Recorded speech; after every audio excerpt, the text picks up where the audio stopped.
একটা মেয়ের কণ্ঠ অন্য নায়িকার মুখে বসিয়ে কোটি কোটি মানুষকে কাঁদিয়েছে, কিন্তু সেই কণ্ঠের মালিক রীতা কৈরালার নাম জানত না কেউ। এটাই কি তার জীবনের সবচেয়ে বড় অপমান ছিল, নাকি আরো আছে অনেক কিছু?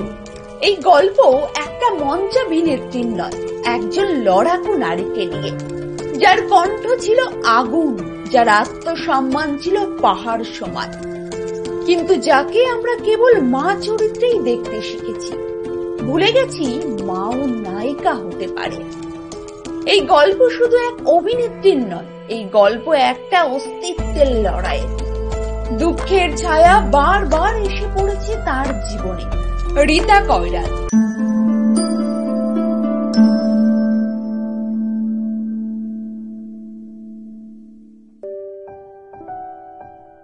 রীতা কৈরাল জন্ম কলকাতায় 1959 সালে। এক মধ্যবিত্ত পরিবার। পড়াশুনো, সাহিত্যে ছিল তার আগ্রহ, কিন্তু মনের ভিতরে নাটকের বীজ তখন থেকেই। তিনি প্রথমে সাংবাদিকতায় নাম লেখান। হ্যাঁ, রীতা কৈরালা একজন যোগ্য সাংবাদিক ছিলেন, কিন্তু কলমে নয়, তার আসল অস্ত্র ছিল কণ্ঠ। তার বলার ভঙ্গি, মুখের অভিব্যক্তি, চোখের ভাষা সবকিছুই ছিল নাট্যমঞ্চে ঝড় তোলার জন্য একেবারে উপযুক্ত।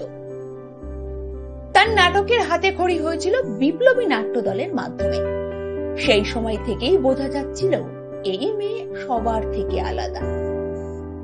তার গম্ভীর কণ্ঠ আর শক্তিশালী অভিব্যক্তি তাকে স্বতন্ত্র করে তোলে। রীতা কৈরাল থিয়েটারে নিজের জায়গা করে নিয়েছিলেন একেবারে দৃঢ়ভাবে, কিন্তু বড় পর্দায় আসা হলো অনেকটাই পরে। সাফল্য আসলো যেবার নজরে এলেন ঋতুপর্ণ ঘোষের অশোক সিনেমায়। তার সংলাপ, আবেগের গভীরতা সবকিছুই প্রশংসিত হয়েছিল। এরপর একে একে সিনেমা, টেলিভিশন সিরিয়াল, ডাবিং সব জায়গাতেই তার উপস্থিতি ছিল দ্যুতিময়। তবে মজার কথা কি জানেন? অনেকেই তাকে চিনতেন কেবল মা চরিত্র হিসেবে, কারণ সব জায়গাতেই তাকে দেখা যেত মা হিসেবে অভিনয় করতে। কিন্তু একজন অভিনেত্রীর আত্মা কি শুধু মায়ের ভিতরে সীমাবদ্ধ থাকতে পারে? এরপর আসা যাক এই অভিনেত্রীর জীবনের অন্যতম বিতর্কিত অধ্যায়। সিনেমার নাম বাড়িওয়ালি, ঋতুপর্ণ ঘোষের সেই অমর সিনেমা, যেখানে কিরণ খেরের অনবদ্য অভিনয়ের প্রশংসা হয় আন্তর্জাতিক স্তরে। ছবিটি জাতীয় পুরস্কার জিতে নেয়। কিন্তু জানেন কি, ছবিতে কিরণ খেরের গম্ভীর আবেগময় কণ্ঠ, যেটা আমাদের হৃদয় ছুঁয়ে গিয়েছিল, সেটা আসলে রীতা কৈরালার ডাবিং ছিল।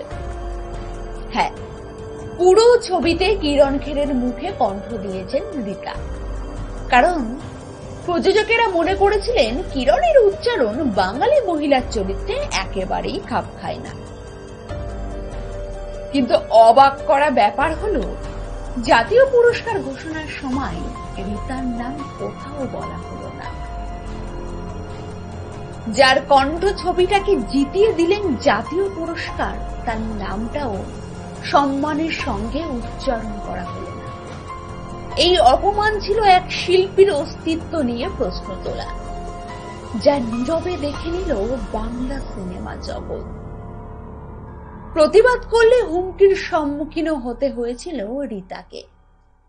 এই অপমান আর বুক ভরা অভিমান জীবিত অবস্থায় কোনদিন ভুলেননি অভিনেত্রী। জীবনের নানান ঘাত প্রতিঘাতে জর্জরিত হয়ে পড়েছিলেন রীতা। রীতা কৈরালার ব্যক্তিগত জীবন ছিল প্রায় সিনেমারই মতো। তিনি বিবাহ বন্ধনে আবদ্ধ হন বিশিষ্ট অভিনেতা সৌমিত্র বন্দ্যোপাধ্যায়ের সঙ্গে। অনেকেই এখানে ভুল করে, কারণ সৌমিত্র হলেন গুরু দক্ষিণা ছবির সেই খলনায়ক, যার চেহারা দেখলেই 80 দশকের দর্শকের গায়ে কাঁটা দিয়ে উঠত। দুজনেই ছিলেন অভিনয় জগতের মানুষ, তবু বেশি দিন থাকলো না তাদের সুখের সংসার। তাদের দাম্পত্য যে খুব একটা সুখের ছিল তেমনটা একেবারেই নয়। অতিরিক্ত মদ্যপানের জন্য সংসারে নিয়মিত অশান্তি লেগেই থাকত। অল্প কিছু দিনের মধ্যেই বিচ্ছেদ হয় দুজনে। দ্বিতীয়বার ফের বিয়ে করেন অভিনেত্রী। তাদের একটি কন্যা সন্তান আছে। স্টার জলসা জি বাংলা। একসময় রীতা কয়রালা ছিলেন প্রতিটি পরিবারের পরিচিত মুখ। একাধিক ধারাবাহিকে তার উপস্থিতি মানে অভিনয়ের এক উচ্চ স্তর। তবু তাকে কখনো স্টার অভিনেত্রী বলা হলো না। গ্ল্যামার না থাকলে গুরুত্বও থাকে না, যা অজস্রবার দেখেছেন রীতা। 2017 সালে তার শরীরে ধরা পড়ল লিভার ক্যান্সার। তখনও তিনি কাজ করছিলেন। তার মুখে একটুও ক্লান্তি হতাশা ছিল না। ডাক্তার বলেছিলেন বিশ্রাম নিতে হবে, কিন্তু তিনি যে জাত অভিনেতা, যতদিন প্রাণ আছে ততদিন ক্যামেরার সামনেই থাকব, এমনই ছিল তার অঙ্গীকার। কিন্তু দেহ তো আর শোনে না হৃদয়ের কথা। 2017 সালের 31শে ডিসেম্বর, বছরের একেবারে শেষ দিনে, এই প্রতিভাময়ী অভিনেত্রী চিরতরে মঞ্চ ছেড়ে চলে গেলেন। বয়স তখন মাত্র 63। রীতা কয়রালার জীবন কোনো একক শিল্পীর গল্প নয়। এটা সেই হাজারো মেয়েদের প্রতিচ্ছবি যারা প্রতিদিন নিজের কষ্ট, অপমান, ত্যাগ দিলে কাজ করে যান, যাদের কণ্ঠে দেশ কাঁদে কিন্তু নাম কেউ জানে না। তার জীবন আমাদের শেখায়, যদি তুমি নিজের কাজ ভালোবাসো তাহলে পৃথিবী ভুলে গেলেও তুমি নিজেকে ভালোবাসবে। তিনি নাম পাননি, তিনি মঞ্চে আলো পাননি, কিন্তু আজও সেই বাংলা চরিত্রের কণ্ঠ শুনলে আমরা ভাবি, এটা কি রীতা কয়রালা? আর এই প্রশ্নটাই তার চিরস্থায়ী উপস্থিতি। রীতা কয়রাল ছিলেন, আছেন আর থাকবেন।